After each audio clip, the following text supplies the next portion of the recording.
Lockdown, this is not a drill. I repeat, this is not a drill. Lockdown. The school day had started like any other, with students and teachers bustling around the halls and classrooms. I, Thomas, had just finished up my English class when the intercom crackled to life. The principal's voice came through, shaky and urgent. Lockdown, this is not a drill. I repeat, this is not a drill. Lockdown. Panic rippled through the classroom as my classmates and I scrambled to follow protocol, the terror building with every passing moment. We all knew what a school lockdown meant, but none of us were prepared for what would happen next. The minutes ticked by, the only sound in the classroom our ragged breathing and the pounding of our hearts. We huddled together under desks and behind bookshelves, our eyes glued to the door as we waited for the danger to pass. As I reached for the door handle, my fingers trembled with fear, my heart pounding in my chest. The sound of my own breathing was loud in my ears as I hurriedly locked the door, the click of the lock echoing through the silent classroom. Turning off the lights felt like I was plunging us into an ever-ending darkness, the shadows closing in around us. As I crawled under my desk, I could feel the rough carpet scraping against my skin, the smell of old textbooks filling my nostrils.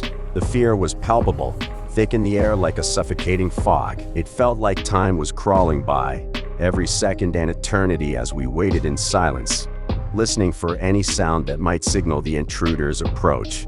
The slightest creak in the floorboards outside made my heart jump, my breath catching in my throat. Every rustle or movement felt like a looming threat, sending shivers down my spine. As the minutes turned into hours, the darkness and stillness began to weigh on me. I couldn't shake the feeling that we were being watched, that the intruder was right outside our door, waiting for us to make a move.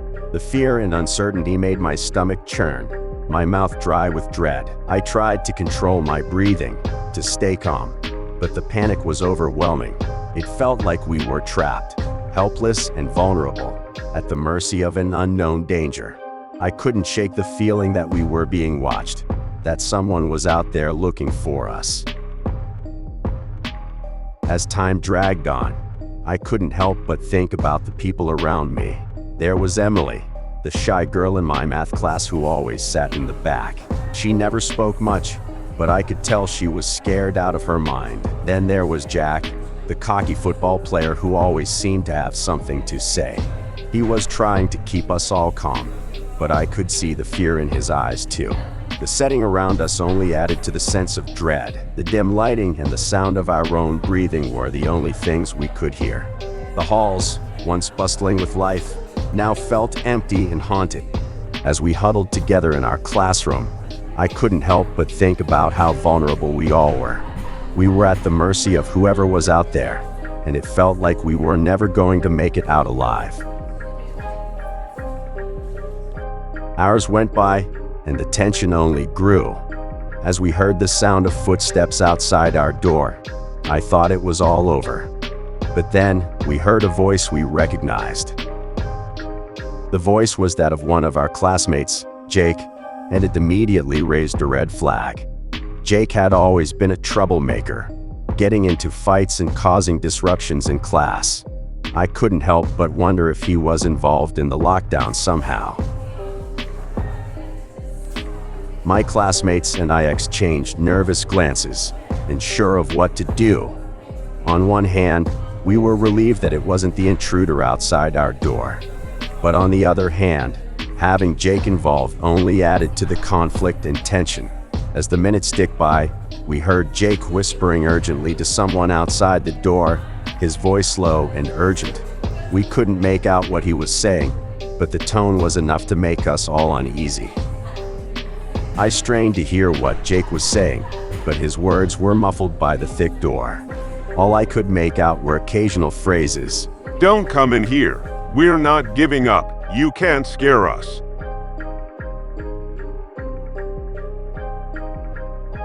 My mind raced with questions. Who was Jake talking to? Were they friend or foe?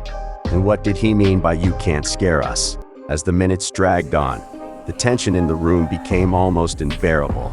Some of my classmates were crying. Others were clutching their phones, desperate for any news or updates. But all we could hear were the faint sounds of chaos outside. Suddenly, the door burst open and 3 figures rushed in. 2 of them were police officers, their guns drawn and pointed at the ground. The third was a young man in a hoodie, his face obscured by a mask. At first, we all assumed that the young man was the intruder. But then one of the police officers spoke up. That's the guy who called us. He's on our side. The young man, whose name was Tyler, explained that he had been outside the school when the lockdown started. He had seen the intruder enter the building and had immediately called 911. When the police arrived, he had led them to our classroom, where he had been communicating with Jake through the door. As Tyler told his story, the room fell silent. We were all stunned that someone outside the school had been able to help us. But even as we listened, I couldn't help but wonder. Why had the intruder come to our school in the first place? And who was he, really? The police quickly took control of the situation, assuring us out of the room and towards safety. But as we walked, I couldn't shake the feeling that something was still not quite right. We had survived, yes, but at what cost? And what had happened to the intruder? It was a relief to finally leave that classroom, to breathe in the fresh air outside. But as we made our way out of the building, we saw the true horror of what had happened. The police had caught the intruder, but not before he had taken several lives. It was a day that would forever haunt us, the day when we realized just how vulnerable we all were. We would never forget the fear we felt, or the lives that were lost. In the aftermath, we found out that the intruder was a former student who had been expelled for violent behavior. He had come back to seek revenge, and we had been caught in the crossfire. There were rumors floating around about a disgruntled teacher or a student with a grudge, but in the end, the truth was more terrifying than anything we could have imagined. As I looked around at my fellow students, I knew that we would never forget what had happened that day. It was a horrific true school lockdown story that would stay with us for the rest of our lives.